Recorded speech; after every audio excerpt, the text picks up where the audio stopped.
শাবান মাস শুরু হওয়ার মানে হলো রমাদানের ক্ষণগণনা শুরু হওয়া। শাবান মাস শুরু হয়ে গেলে আর 28 দিন আছে, 27 দিন আছে, এভাবে আমরা দিন গণনা শুরু করতে থাকি রমাদানের আগমনী বার্তাবাহক এই যে মাসটা শুরু হয়েছে, এই মাসটাতে আমাদের একটা বিশেষ করণীয় আমল আছে, বলবো সেটা। নবী করিম সাল্লাল্লাহু আলাইহি সাল্লাম শাবান মাস শুরু হলে প্রচুর পরিমাণে নফল রোজা রাখতেন, অনেক বেশি পরিমাণ নফল রোজা রাখতেন। আমাদের আয়েশা তাআলা বলেছেন, কানান নবী সাল্লাল্লাহু আলাইহি সাল্লাম ইয়াসুমু শাবানা ইল্লা কালিলা, শাবানের কয়েকটা দিন বাদ দিয়ে, শেষে কয়েকটা দিন বাদ দিয়ে প্রায় পুরো শাবান তিনি রোজা রাখতেন। তো এই শাবান মাস নবী করিম সাল্লাল্লাহু আলাইহি সাল্লাম নফল রোজার জন্য সবচেয়ে বেশি গুরুত্বপূর্ণ মনে করতেন। এই জন্য আমি বলি, নফল রোজার শ্রেষ্ঠ মাস হলো এই শাবান মাস। সে শাবান মাস শুরু হয়ে গেছে, আমাদের সামনে এখন অনেকগুলো দিন আলহামদুলিল্লাহ বাকি আছে। নবী সাল্লাল্লাহু আলাইহি সাল্লামের এই সুন্নাহটা আমরা প্রতিষ্ঠিত করতে হবে, বেশি বেশি এই মাসে নফল রোজা রাখতে হবে ইনশাআল্লাহ। আমরা অনেকে রোজা রাখতে অভ্যস্ত না, যারা রোজা রাখতে অভ্যস্ত না তারা চিন্তা করি যে কিভাবে রোজা রাখবো, আমার ডিউটি আছে, স্কুল আছে, পড়ালেখা আছে, কাজকাম আছে। তারা জানি না যে আসলে রোজা রাখাটা হিম্মতের ব্যাপার। যারা রোজা রাখতে ভয় পায়, একটা হলো যে অসুস্থ ডায়াবেটিসের রোগী, হয়তোবা অনেক বেশি সিরিয়াস পর্যায়ে ডায়াবেটিসের রোগী, তিনি চাইলেই আপনার দীর্ঘ সময় না খেয়ে থাকতে পারেন না, তাদের কথা ভিন্ন। ওরকম সিরিয়াস পর্যায়ে যদি না হয়, তাহলে সেক্ষেত্রে না খেয়ে থাকতে পারাটা এটা কষ্টের, কিন্তু এরকম কষ্ট না যে আমরা অনেকে সাহসী করতে পারি না। আপনি যদি টানা 10 দিন 20 দিন রোজা রাখেন, আপনার সাময়িক কষ্ট অনুভব হতে পারে, কিন্তু আপনি আস্তে আস্তে যখন অভ্যাস হয়ে যাবে আপনার, তখন দেখবেন রোজা রাখাটা আপনার জন্য একটা বেশ তৃপ্তিদায়ক, আনন্দদায়ক এবং মজার একটা ইবাদতে পরিণত হয়েছে। ভাইরা আমার, এখন তো ডাক্তাররা আমাদেরকে ফাস্টিং করতে বলে, তাই না? না খায়া থাকতে বলে ডাক্তাররা। প্রিয় নবী সাল্লাল্লাহু আলাইহি সাল্লাম যে রোজার বিধান আল্লাহর তরফ থেকে আমাদেরকে দিয়ে গেছেন, এটা যে আমাদের স্বাস্থ্যের জন্য এত উপকারী, আমাদের শরীরে যে অতিরিক্ত মেদ, চর্বি এগুলো জমে যায়, এগুলো যে গলা দরকার, এই গলার প্রয়োজনে আমাদের মাঝে মধ্যে লম্বা টাইম ফাস্টিং করা দরকার। এটা ডাক্তাররা বলার পর আমরা এখন এটার গুরুত্ব বুঝি, যে লম্বা সময় না খায় থাকলে আমাদের এই চর্বিগুলো বার্ন হয়, ওইগুলা আমাদের খাদ্যের কাজ দেয়। আমি এই জন্য বলি, আল্লাহ রাব্বুল আলামিন আমাদেরকে যে সৃষ্টি করেছেন, এটা হাইব্রিড গাড়ির মতো সৃষ্টি করেছেন। হাইব্রিড টেকনোলজির গাড়ি আছে না, ব্যাটারিতেও চলে, তেলেও চলে, ব্যাটারিতেও চলে, তেলেও চলে। যখন ব্যাটারির চার্জ থাকে তখন ব্যাটারি দিয়ে চলে, আবার তেলেও চলে। অর্থাৎ রিজার্ভ যে পাওয়ার আছে সেটা দিয়েও চলে, আর এক্সটার্নাল পাওয়ার দিয়েও চলে। ঠিক একইভাবে আল্লাহ তাআলা আমাদের যে সৃষ্টি করেছেন, আমাদের শরীরের মধ্যে এরকম চলার মতো চর্বি, মেদ এই যে জমে থাকে, এগুলো বহুদিন চলার মতো আমাদের শরীরে ব্যবস্থা আছে। আমার বাহির থেকে খাবার দিয়েও চলি, আবার ওইগুলো দিয়ে আমরা চলতে পারি। তো রোজা রাখলে আমাদের যে কষ্ট হয়, সাময়িক কষ্ট, কিন্তু এটা বরং আমাদের ওই অতিরিক্ত মেদ, চর্বিগুলো গলতে এবং আমাদের সুস্থ থাকতে সাহায্য করে। নবী সাল্লাল্লাহু আলাইহি সাল্লাম সেজন্য সপ্তাহে 2টা রোজা, সোমবার বৃহস্পতিবার, আর মাসে 3টা রোজা, আইয়ামে 20, চান্দ্র মাসে 13, 14, 15 এই রোজাগুলো নিয়মিত রাখতেন। শাবান মাসে সবচেয়ে বেশি রোজা রাখতেন, শাওয়ালে 6টা রোজা রাখতেন, আর রমজান তো পুরাটাই রোজার মাস। তো আমরা এই শাবান মাসে বেশি বেশি নফল রোজা রাখবো তো ইনশাআল্লাহ। অনেকেই আছি গোটা শাবানে একটা রোজা রাখারও তৌফিক আমাদের হয় না, আমরা অপেক্ষায় আছি রমজান আসলে তখন রোজা রাখবো। রমজানের রোজা তো আপনি রাখবেনই, রমজানের আগে থেকে আপনি রোজা রাখবেন। কেন রমজানের আগে থেকে রোজা রাখবেন? শাবান মাসে কেন রোজা রাখবেন? নবী করিম সাল্লাল্লাহু আলাইহি সাল্লামকে তার অত্যন্ত স্নেহভাজন উসামা ইবনে যায়েদ রাদিয়াল্লাহু আনহু জিজ্ঞাসা করেছেন, হে আল্লাহর রাসূল, আপনাকে শাবান মাসে অনেক বেশি আমি নফল রোজা রাখতে দেখি, কারণ কি? আপনি অন্য কোনো সময় এত বেশি নফল রোজা রাখেন না। মুহররম মাসেও নফল রোজা অনেক রাখার ফজিলতের কথা আছে, কিন্তু এই মাসে নবী সাল্লাল্লাহু আলাইহি সাল্লাম বেশি নফল রোজা রাখছেন দেখে ওই সাহাবী জিজ্ঞাসা করেছেন, আপনি কেন রাখেন? তিনি 2টা কারণ বলেছেন। কয়টা কারণ? 2টা।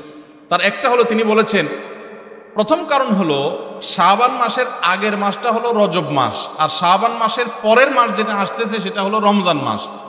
পরের মাসটা রমজান হলো সাইয়্যিদুশ শুহুর, সকল মাসের সেরা মাস, ওটার কথা তো বলাই বাহুল্য, ইবাদতের মাস। এই জন্য সে মাসে সবাই টুকটাক ইবাদতের চেষ্টা করে। আর শাবানের আগের মাসটা রজব মাস, সেটা হলো সম্মানিত 4 মাসের একটা। সম্মানিত 4 মাসের একটা হওয়ার কারণে ওই মাসেও মানুষ টুকটাক ভালো কাজ করার চেষ্টা করে। কিন্তু মাঝে পড়ে এই যে শাবান মাসটা, এই মাসটাতে মানুষ নেকামল করতে পারে না, এই মাসটাতে মানুষ ভালো কাজ করতে পারে না, এই মাসটাতে মানুষ অনেকেই তারা গাফেল থাকে। তো নবী সাল্লাল্লাহু আলাইহি সাল্লাম বলেছেন, আমি চাই যে এই মাসে যেহেতু কেউ ইবাদত বন্দেগী করার প্রতি খুব একটা আগ্রহ দেখায় না, মনোযোগ দেখায় না, তো আমি যেন এই মাসে একটু ভালো করে আগ্রহ করে ইবাদত বন্দেগী করে নেকামল করি। তাহলে আল্লাহ রাব্বুল আলামিনের কাছে ওই যে অবহেলিত সময় যখন কেউ করে না তখন করার একটা গুরুত্ব আছে। যেমন ভোর রাতে সবাই ঘুমায় থাকে, তখন দাঁড়ায় তাহাজ্জুদ পড়লে অনেক বেশি মর্যাদা পাওয়া যায়। একটা রিকশাওয়ালাকে অনেকে সালাম দেয় না, রিকশাওয়ালা মনে করে, বা অশিক্ষিত মানুষকে, একজন সামাজিক দিনমজুরকে, শ্রমিককে অনেকে সালাম দিতে চায় না। এই জন্য আপনি যদি আগ বেড়ে তারা সালাম দেন তাহলে এক্সট্রা সওয়াব পাবেন, যেহেতু অবহেলিত। এই জন্য নবী সাল্লাল্লাহু আলাইহি ওয়াসাল্লাম এই অবহেলিত মাস হওয়ার কারণে এই মাসে বেশি গুরুত্ব দিয়ে রোজা রাখতেন। এক। 2 নম্বর কারণ হলো তিনি বলেছেন বান্দার আমলনামা প্রাত্যহিকভাবে ফেরেশতারা পেশ করেন সকাল এবং সন্ধ্যায়, আর সাপ্তাহিকভাবে সোম বৃহস্পতিবার, আর বাৎসরিকভাবে বান্দার আমলনামা আল্লাহর কাছে উপস্থিত করা হয়, রিপোর্ট দেওয়া হয়, বার্ষিক রিপোর্ট দেওয়া হয় এই শাবান মাসে। তিনি বলেছেন আমার রিপোর্ট যখন ফেরেশতারা আল্লাহর কাছে উপস্থাপন করেন ওই টাইমটাতে আমি রোজাদার থাকলে আমার কাছে ভালো লাগে, এই জন্য আমি এই মাসে বেশি বেশি নফল রোজা রাখি। ভাইরা আমার, আপনি কোনো কোম্পানিতে জব করেন, চাকরি করেন, আপনি কাজ করছেন খুব সিরিয়াস মুডে, এই টাইমে আপনার বস মালিক এসে দেখে গেছে, আপনার কাছে ভালো লাগবে না? যে আমি সিরিয়াস মুডে কাজ করছি, এই টাইমে উনি দেখে গেছেন, আমার প্রতি সুধারণা তৈরি হবে, আপনার কাছে ভালো লাগবে না? তো নবী সাল্লাল্লাহু আলাইহি সাল্লাম চাইতেন আমার আমলনামা যখন আল্লাহর কাছে বার্ষিক রিপোর্ট যখন উপস্থাপন করা হয় ওই টাইমটাতে আমি রোজা অবস্থায় থাকলে আল্লাহ সুবহানাহু ওয়া তাআলার রহমতের আমি আশা বেশি করতে পারি, তিনি আমাকে ইবাদতরত অবস্থায় আমার আমলনামার দিকে নজর দিবেন, তখন আমি আল্লাহর করুণা পাবো। এই জন্য তিনি নফল রোজা বেশি বেশি রাখতেন।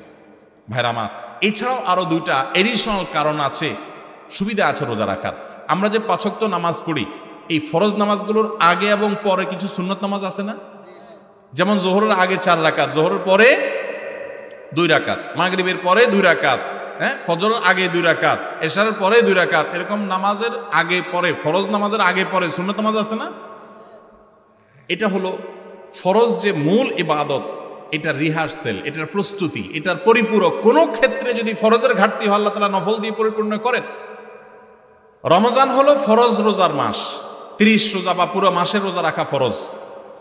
নামাজের যেরকম আগে পরে সুন্নত নামাজের ভার্সন, সুন্নত ভার্সন আছে, সুন্নত অপশন আছে, রোজার ক্ষেত্রেও সুন্নাহ রোজার ভার্সন, ফরজ রোজার ভার্সনটা তো রমজান মাস, আর তার আগে এবং পরে, রমজানের আগে হলো শাবান মাসে বেশি বেশি নফল রোজা রাখা, আর রমজানের পরে হলো শাওয়ালের 6টা রোজা রাখা। এটা হলো নামাজের আগে পরে সুন্নত নামাজ যেরকম আছে, রোজারও আগে পরে, সিয়ামারও আগে পরে নফল রোজার, সুন্নত রোজার ব্যবস্থা ইসলামে আছে। অতএব এই সুন্নতগুলো আমাদের গুরুত্বের সাথে রাখা দরকার। অনেক মানুষ আছেন যে জীবনে শাবানের রোজা হিসাবে 2, 4, 5টা রোজা রাখার তৌফিক হয় নাই, জানেনই না, আছে না নাই? আজকের এই মজলিস থেকে আমরা আসুন এই জিনিসটা জেনে আমল করার প্রতিজ্ঞা করে নিয়ে যাই যে শাবান মাসের অবশিষ্ট দিনগুলোতে আমরা 2-4টা হলো নফল রোজা রাখবো। যত পরিশ্রম করি, যত কষ্টই করি, আলহামদুলিল্লাহ এখনো দিন ছোট, অনেক বেশি গরমও পড়ে এমন না, আমরা চাইলে রোজা রাখা অনেক কঠিন কিছু হবে না। এমনকি যদি আপনার অনেক হার্ড জব করতে হয় তো আপনি যে দিনগুলোতে ছুটি আছে ওই দিনটা অন্তত নফল রোজা রাখেন। মা বোনরা চাইলে তো প্রতিদিনই করতে পারেন, কারণ তাদের ম্যাক্সিমাম বাসা বাড়িতে অবস্থান করেন, আর পুরুষরা যারা আছেন তারাও চাইলে করতে পারেন। আমরা ইনশাল্লাহ শাবানের রোজা রাখবো তো ইনশাল্লাহ। শাবান মাসে নফল রোজা বেশি রাখার আরেকটা উপকারিতা হলো, হঠাৎ করে অনেকে যারা রোজা রাখতে অভ্যস্ত না, রমজানের ফরজ রোজা যদি হয় ফরজ রোজা রাখতেই হবে, গুনাহ হবে না রাখলে, হারাম হবে না রাখলে, রাখতেই হবে বাধ্যতামূলক। তো হঠাৎ করে রোজা শুরু করে দিলে সারা বছরের যে একটা শিডিউল থাকে, সারা বছরের খাবারের যে একটা অভ্যাস থাকে, ওইটা চেঞ্জ হওয়ার পর হঠাৎ করে রোজা শুরু করলে অনেকে অসুস্থ হয়ে যায়, অনেকে পেট খারাপ হয়ে যায়, অনেকে জ্বর হয়ে যায় দেখবেন রমজানের 2-4 দিন যাওয়ার পর। এর একটা বড় কারণ হলো যে তার হঠাৎ করে তার খাদ্য অভ্যাস চেঞ্জ হয়ে গেছে, দুপুরে খাবার বন্ধ হয়ে গেছে, রাতের খাবার সে আগে খাচ্ছে, টাইমটা চেঞ্জ হয়ে গেছে, ভোর রাতে খাওয়ার অভ্যাস নাই। তো এই অভ্যাস পরিবর্তন হওয়ার কারণে একটু শরীরে এটাকে শুট করতে সময় লাগে। এই জন্য শাবান থেকে যদি আপনি 1-2টা ভাঙতি রোজা, সপ্তাহে 1-2টা করে রোজা রাখেন, আস্তে আস্তে আপনার অভ্যাসটা গড়ে উঠবে, তখন রমজান রোজা রাখাটা সহজ হবে। অতএব আমরা শাবানের রোজা রাখবো তো ইনশাআল্লাহ। আমরা শাবানের রোজা সম্পর্কে অনেকে জানি না। শাবানের রোজা কিন্তু 1-2টা না, যত বেশি সম্ভব 2টা, 4টা, 6টা, 8টা, 10টা, যতটুকু পারেন বেশি বেশি করে রাখবেন। এবং শুরুর দিকে নবী সাল্লাল্লাহু আলাইহি ওয়াসাল্লাম বেশি রাখতেন, শুরুর দিকে, যে এখন যে সময়গুলো যাচ্ছে, এখন চেষ্টা করবো তো সবাই ইনশাআল্লাহ। খুব কঠিন কিছু না ভাই, খুব কঠিন কিছু না, আপনার চেষ্টা করলেই কিন্তু আল্লাহ তাআলা সহজ করে দিবেন। এটা হলো শাবান মাসের আমল। আল্লাহ আমাদের সবাইকে আমল বেশি বেশি করার তৌফিক দান করুন। এই রোজাটা রমজানের প্রস্তুতির অংশ, রমজানের প্রস্তুতির অংশ, সবাই রাখবো তো ইনশাআল্লাহ। জাযাকুমুল্লাহ খাইর। এর বাইরে শাবান মাসে আমরা রমজানের প্রস্তুতি নিব। রমজানের প্রস্তুতি কি? রমজানের প্রস্তুতি কি রে ভাই? আমাদের রমজানের প্রস্তুতি হলো ছোলা, চিনি, সয়াবিন তেল, বেগুন, বেসম, রুয়াবজা, খেজুর, আর কি কি লাগে না লাগে এগুলো সব কিনে আমরা বাসা বাড়ি সব গুদাম দিয়ে ভরাই ফেলাই।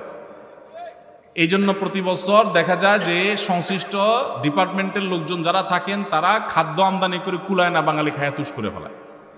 প্রতি বছর চিনির দাম বেড়ে যায়, অমুকটা ক্রাইসিস হয়ে যায়, কারণ পাবলিক এমন কেনা কিনে সারা বছর যা খায়।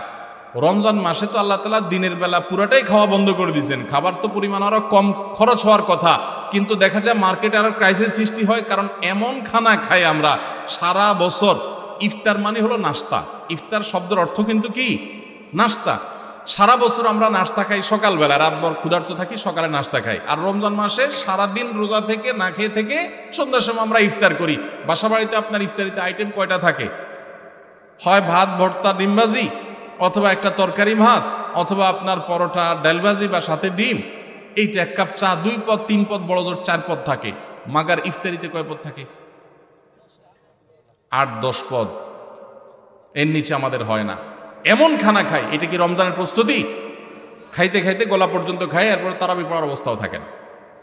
ভাইরা আমার, এটা রমজানের প্রস্তুতি না, এটা তো ভোক্তাদের প্রস্তুতি। দোকানদারদের প্রস্তুতি কি? মুদি দোকানদারদের যে রমজান আসতেছে, চিনির বস্তা সব নাই করে ফেলাও, দাম তো বাড়বেই, অতএব সরাই ফেলাও, দাম বাড়লে আস্তে করে বাইর করবে। এখন আসলে কাস্টমার নাই, চিনি শেষ, গুদামজাত করে দাম বাড়ায় দাও, হারাম উপার্জন করো। এ হলো ব্যবসায়ীদের রমজানের প্রস্তুতি, ঠিক না ভাইরা আমার? এটা রমজানের প্রস্তুতি না। রমজানের প্রস্তুতি হবে ইমানদারের, যে আমার রমজান আসতেছে কিভাবে বন্দি করতে পারবো, আগে ভাগে তার পরিকল্পনা করা, চার্ট তৈরি করা, শিডিউল তৈরি করা, রমজানে যে ঝামেলাগুলো আসতে পারে সেগুলো এখন থেকে শেষ করে ফেলা, যাতে করে রমজান নিরিবিলি ইবাদত করতে পারি। আল্লাহ আমাদের সবাইকে তৌফিক দান করুন। সবাই চেষ্টা করবো তো ইনশাআল্লাহ। জাযাকুমুল্লাহ খাইর।